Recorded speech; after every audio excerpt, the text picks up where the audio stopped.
이번 시간에는 교과서 50에서 51쪽입니다.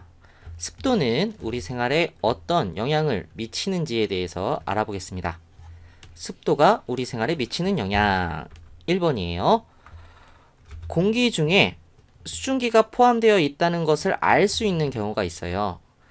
우유값이나 음료수가 들어있는 컵의 표면에 물방울이 생기는 건데요. 이걸 보고서 우리는 알 수 있어. 자, 여기 잠깐 봅시다. 옆에 우유값 밖에 꺼내둔, 냉장고에서 꺼내둔 우유값 표면에 이렇게 물방울이 생깁니다.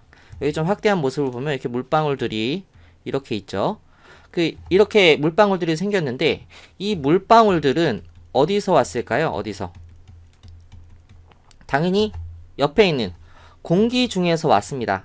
이 물방울들은 우유값 안에 있는 우유에서 온 것이 아니고 공기 중에서 이렇게 물방울로 변한 겁니다. 공기 중에 뭐가 변한 거야? 공기 중에 수증기가 물방울로 변해서 이렇게 물방울이 생깁니다. 자, 그러면 이걸 보고서 여기 생긴 물방울은 공기 중에 있는 수증기가 물방울로 변한 것이구나. 공기 중에 수증기가 있구나. 우리는 이렇게 알 수 있다는 거예요. 이것뿐만 아니라 우리는 일반적인 날씨 현상, 이슬이 있고요. 안개, 구름, 비, 눈 이런 것들을 보고서도 공기 중에 수증기가 포함되어 있다는 것을 알 수 있습니다. 이 이슬, 안개, 구름, 비, 눈 모두 공기 중에 수증기가 물방울로 변해서 생기는 거고요. 눈은 공기 중에 수증기가 얼음이 되어서 생기는 겁니다. 자, 2번 습도 중요합니다.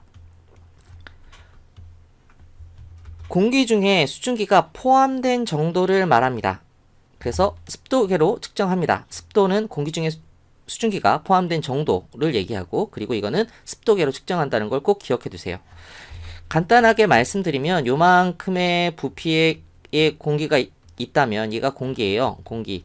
이 안에 수증기가 뭐 이렇게 6개 들어있는지 아니면 9개 들어있는지 이렇게 수증기가 포함된 정도를 나타낸 게 습도라는 말입니다. 자, 그러면 습도가 높거나 습도가 낮을 때, 습도가 높다는 얘기는 공기 중에 수증기가 많이 포함되어 있다는 말이고, 습도가 낮을 때는 공기 중에 수증기가 적게 포함되어 있다는 말입니다. 습도가 높거나 낮을 때 우리 생활에 미치는 영향. 습도가 높을 때, 공기 중에 수증기가 많을 때. 자, 그러면 이때는 곰팡이가 잘 핍니다. 이런 상태일 때 곰팡이가 좋아하는 날씨야. 그렇기 때문에 곰팡이가 잘 피고요. 빨래는 잘 마르지 않습니다. 빨래는 잘 마르지 않아. 왜?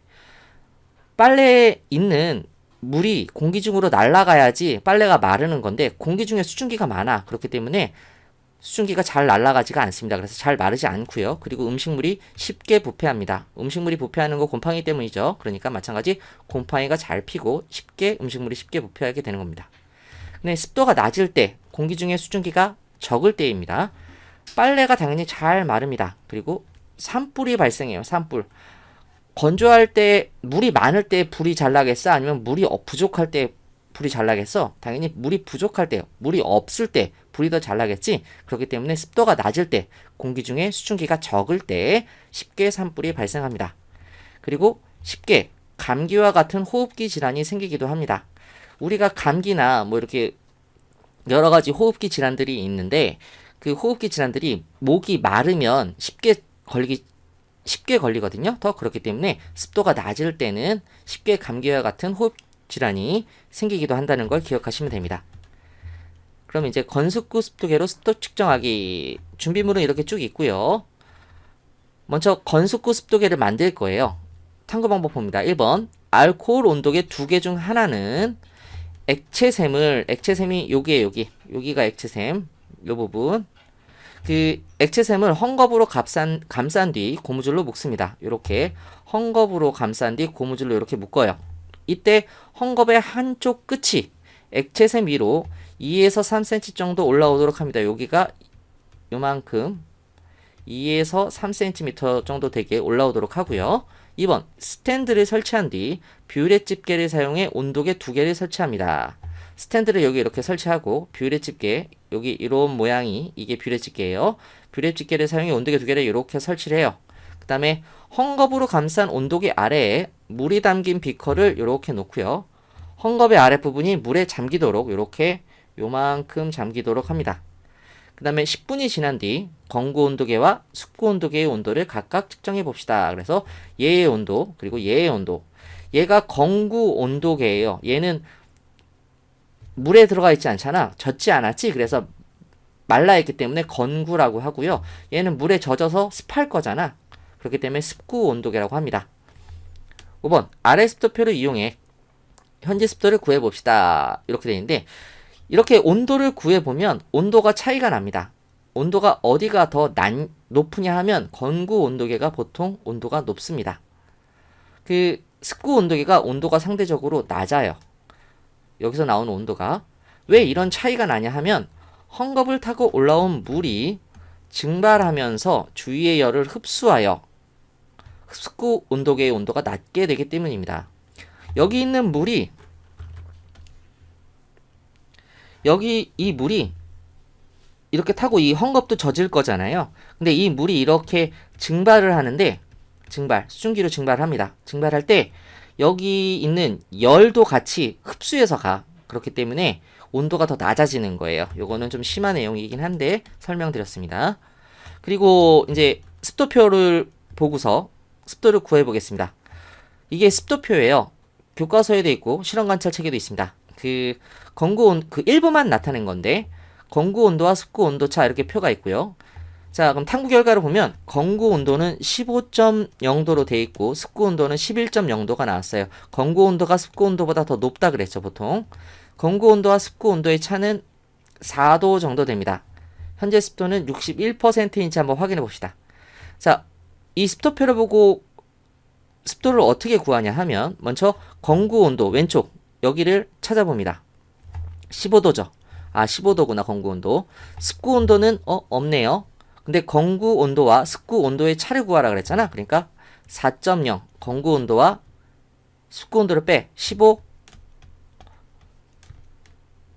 빼기 11은 4지. 그래서 온도 차를 구해서 4.0이니까 4 여기죠. 그래서 두 개를 구했죠. 그러면 가로줄과 세로줄에 해당하는 값을 연결을 해서 이렇게 연결을 하고 이렇게 연결을 하면 만나는 곳이 있죠. 여기가 바로 지금 습도입니다. 그래서 60일이구나. 근데 요거의 단위는 습도의 단위는 퍼센트예요. 그래서 61%구나 현재 습도가.